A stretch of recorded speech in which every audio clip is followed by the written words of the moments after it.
Case against a rapper accused in a shooting outside of the Varsity will move forward. Today, Lil Durk appeared in court where a judge ruled there was enough evidence for him to go to trial.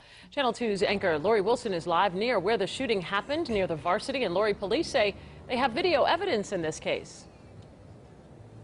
Jovita, APD says they used at least 5 cameras from local businesses, including this BP, as well as from the Varsity across the street in order to build their case against Lil Durk and his co-defendant. On Friday, detectives from Atlanta and Chicago testified in the criminal case against rapper Lil Durk in Fulton County Court. They say around 5 in the morning on February 5th, Lil Durk, whose real name is Durk Derek Banks, and his co-defendant Devontae Bennett were seen on camera involved in shooting Alexander Witherspoon, a person police say they knew. They were hanging out. They went to a studio to make music. The rapper and Bennett listened to the evidence against them in court. Police told the judge later that night the victim, Banks, Bennett, and others went to a nightclub, a gas station, and ended up in the parking lot of the Varsity. That's when Witherspoon said he was robbed and shot. He said his chain was snatched off his neck, and he had $30,000 stolen from him, and they stole the vehicle he was driving. Police say Banks was seen on tape shooting a gun. You see Mr. Banks' arm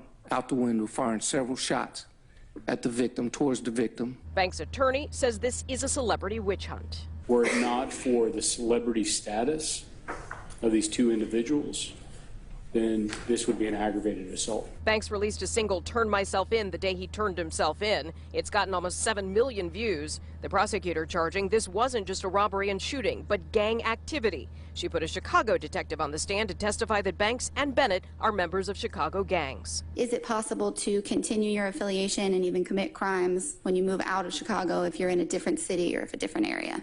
Yes, ma'am. The judge ruled today there is enough evidence to move forward with all charges against Banks and Bennett, including criminal intent to murder as well as criminal gang activity. They'll be back in front of a judge in a month to ask for bond. Live downtown, Lori Wilson, Channel 2 Action News. All right, Lori, of course, we will continue to watch what happens here. Durk Banks spoke exclusively to Channel 2's investigative reporter Mark Winnie just before he turned himself in last month. You're about to surrender as we speak. Yeah. How come? Because I have nothing to hide. Like, I have nothing to run from. Did you do it? Did you shoot this man? Did you commit the other crimes of which you're accused? No.